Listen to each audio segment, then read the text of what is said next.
তুমিও কি এই প্রিন্টিংটা বা এই প্রিন্টিংটা বা এই প্রিন্টিংটা বা এটা সবগুলোকে রাজস্থানি প্রিন্ট বলে চালিয়ে দাও? তাহলে একটু দাঁড়াও, এই ভিডিওটা তোমারই জন্য। প্রথমেই বলি এই প্রিন্টিংটার কথা, যেটা হলো বাগরু প্রিন্ট। বাগরু প্রিন্টিং এর বিশেষত্ব হচ্ছে ভেজিটেবল ডাই, যার মানে ধরে নাও পালং শাক থেকে সবুজ রং আসছে, হলুদ থেকে হলুদ রং আসছে, বা বিট থেকে লাল রং আসছে, বা গাজর থেকে কমলা রং আসছে। এইভাবে হয় ভেজিটেবল ডাই করে বাগরু প্রিন্ট। দ্বিতীয় বিশেষত্ব কি হয়? একদম বোল্ড ব্লক প্রিন্ট। আর ব্লক প্রিন্টটা কি? ছোট করে বলে দিই, কাঠের ব্লকের মধ্যে যদি ডিজাইন খোদাই করে সেটাকে ওই ভেজিটেবল থেকে পাওয়া কালারের মধ্যে ডুবিয়ে শাড়ির মধ্যে প্রিন্ট করা হচ্ছে, তখন সেটাকে বলা হয় ব্লক প্রিন্টিং। আর থার্ড কি, এর কালার হবে প্যাস্টেল শেডের। সেকেন্ড আমরা কথা বলবো এটা নিয়ে, যেটা হচ্ছে ডাবু। ডাবু কিন্তু কোনো শুধুমাত্র একটা প্রিন্টিং নয়, এটা শুধু একটা প্রিন্টিং টেকনিক, যার মানে হলো এটাকে সবসময় কাদা দিয়ে এর প্রিন্টিংটা করা হয়। এটাকে মাড রেজিস্ট প্রিন্টিংও বলা হয়। এবার এটার বিশেষত্ব কি হয়? ধরে নাও আমার এই স্যুটটা, এখানে প্রত্যেকটা পাখির কালার মানে সাদা আছে, বোল্ড প্রিন্টিং, বাট কালার গুলো তো সাদা। এবার এই পুরো রঙে সাদা কি করে রয়ে গেল? এটাতেই হয়েছে ডাবু প্রিন্টিং।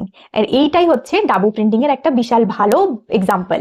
যখন এই পাখির প্রিন্টটা করা হয়েছে, ধরে নাও একটা কাঠের ব্লকে পাখি আঁকা হয়েছে, এবার সেই ব্লকটাকে কাদার মধ্যে ডোবানো হলো, কাদার মধ্যে ডুবিয়ে দেওয়া হলো এই কাপড়ের উপরে। এবার এই জায়গাটা হয়ে গেল কাদা দিয়ে ভরাট, তার উপরে একটু শুকনো কাদা এর উপরে ছড়িয়ে দেওয়া হলো। তাতে কি হলো? ওই কাদাটা কাপড়ের অন্যদিকে স্প্রেড করবে না। এইবার এই পুরো ওড়নাটাকে বা কাপড়টাকে ডোবানো হচ্ছে কোনো রঙের মধ্যে। সেই রংটা যখন এর মধ্যে দেওয়া হচ্ছে, পার্টিকুলারলি পাখির জায়গাটা যেহেতু কাদা আছে, ওর জন্য পাখির জায়গাটা থেকে যাবে সাদা, আর বাকি পুরোটা হয়ে যাবে রং। আর এইভাবেই, এই টেকনিকেই হয় ডাবু। তারপরে আসে এটা, যেটাকে বলে সাঙ্গেনারি। সাঙ্গেনারি হচ্ছে সব থেকে আমার পছন্দের একটা প্রিন্টিং, যেটার বিশেষত্ব হচ্ছে ফ্লোরাল ডেলিকেট মোটিভ হবে। একদম তুমি দেখে ধরতে পারবে না, মানে খুব কাছ থেকে না দেখলে, যে এটা মেশিনে প্রিন্টিং নাকি হাতে প্রিন্টিং।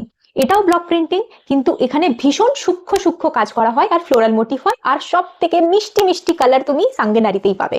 তো এই হচ্ছে রাজস্থানের ব্লক প্রিন্ট।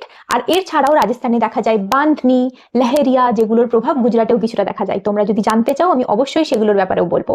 আর তোমরা আমাকে জানাবে এই সবগুলো প্রিন্টিং টেকনিকের মধ্যে তোমাদের সব থেকে পছন্দের কোনটা। আমার তো সাঙ্গেনারি।